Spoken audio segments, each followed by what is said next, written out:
Ayan, hello! Hello. May tanong na naman ako sa inyo, mga Ilongga girls. Ano, yung mga alaga nyo, school bus ba or pick up? Ikaw, sis Mabilon. Sa akin po, pag umaga, yung amo kong babae naghahatid sa school. Pick up lang talaga ako, pero school bus yan ang sinasakyan ng alaga ko simula ng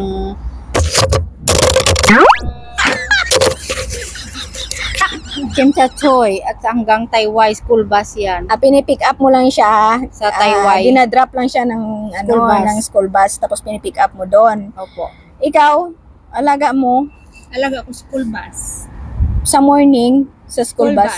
Tapos yung naghahatid school bus na. School Saan bus. siya pinipick up? Sa baba lang din. Sa baba, sa gate. Tapos doon din siya dinadrop. Oo. Pero nakatry na kayo na na hatid sundo ang alaga before? Hindi. Ikaw? Meron ako. Hindi. So saan ang mas mahirap, hatid sundo o school bus? School bus talaga. Ang Kasi mas pick up, madali. madali. 'Di ba? Pero ako hindi pa ako nakatry na yung alaga ko school bus puro hatid sundo. O pag hatid sundo, pag mainit ang panahon, tak-tak din yung pawis mo. Pag umuulan, para kayo mga basyang sisiw din.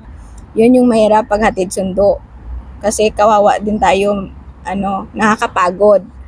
Samantalang school bus, ihatid mo lang siya sa bus stop, i-pick up mo din siya sa bus stop, 'di ba? Labas ng sa labas ng bahay.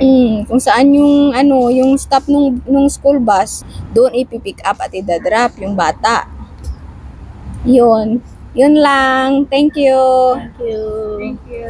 Bye-bye.